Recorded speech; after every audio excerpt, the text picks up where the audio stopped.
Friends, ITR को लेकर काफी बड़ा अपडेट है। Income tax return ITR 1 and 4 आज 15 मई 2026 को इनकम टैक्स की ऑफिशियल वेबसाइट पर फाइल करने के लिए एनेबल कर दिए गए हैं। ऑफलाइन और ऑनलाइन दोनों तरीके से आप इसको फाइल कर सकते हैं। लेकिन एक चीज का ध्यान रखिएगा, जब भी आप अपनी इनकम टैक्स रिटर्न को फाइल कर रहे हो, जितनी भी आपकी इनकम है, अलग अलग इनकम हेड्स को आपको इंक्लूड जरूर कर लेना है।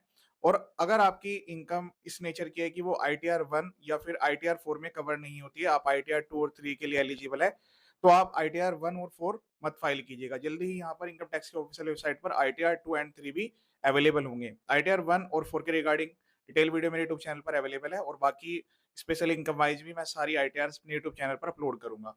ध्यान रहे, जो भी इनकम टैक्स रिटर्न फाइलर्स है जो कि आज की डेट में फाइल कर रहे हो, वो ये चीज एंश्योर जरूर कर लें कि जो भी उनका टीडीएस डिडक्ट हो रखा है या फिर जो भी उनको एग्जेम्पशन रिडक्शन क्लेम करनी है, वो सारी की सारी उनके पास डिटेल्स अवेलेबल है, तभी वो अपनी इनकम टैक्स रिटर्न को फाइल करें। जो एआईएस है या फिर जो 26 एएस है फॉर द असेसमेंट ईयर 26-27, वो अभी अपडेट होने में टाइम लगेगा।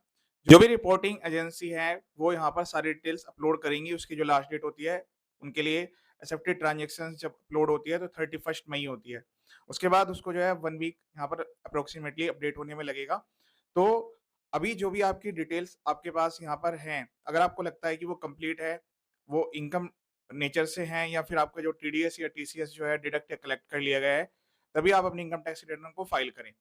बिल्कुल भी आप जो है आधी अधूरी इन्फॉर्मेशन के साथ या गलत इन्फॉर्मेशन के साथ अपनी इनकम टैक्स रिटर्न को जल्दी फाइल मत करें। ऐसा हो सकता है कि आपको जो है रिफंड क्लेम करना हो और आप जो है अपनी रिटर्न को आज ही फाइल कर दें, लेकिन इससे कोई भी फर्क नहीं पड़ेगा। जो भी आपके फॉर्म 16 है, 16 ए है, सब कुछ आपके पास आने के बाद, सारी इनकम एंश्योर होने के बाद तभी आप फाइल करें। ऐसा बिल्कुल भी नहीं है कि आप अगर आज ही अपनी रिटर्न को फाइल कर देंगे तो आपका जो इनकम टैक्स रिटर्न है वो जल्दी प्रोसेस हो जाएगा। लास्ट ईयर भी ऐसा देखा गया था कि जिन्होंने अपनी आईटीआर्स अपनी स्टार्टिंग में मई-जून में फाइल कर दी थी, उनका जो रिफंड है वो भी लेट आया था, और जो लास्ट में फाइल करने वाले पर्सन थे, उनका भी रिफंड उसी तरीके से प्रोसेस हुआ था। आईटीआर फाइल करने के लिए आपके पास सफिशिएंट टाइम अवेलेबल है। जो भी आईटीआर 1 और 2 फाइल करने वाले पर्सन है, उनके लिए लास्ट डेट जो है वो 31 जुलाई 2026 है। फॉर द असेसमेंट ईयर 26-27, इसका रेलेवेंट फाइनेंशियल ईयर 25-26 है। और जो भी पर्सन आईटीआर 3 एंड 4 फाइल करने वाले हैं, उनके लिए लास्ट डेट जो है वो 31 अगस्त 2026 है। ये दोनों मैंने आपको डेट बताई है जहाँ पर ऑडिट एप्लीकेबल नहीं है। अगर ऑडिट एप्लीकेबल होती है तो उस केस में आपको जो है 31 अक्टूबर 2026 आईटीआर भरनी है।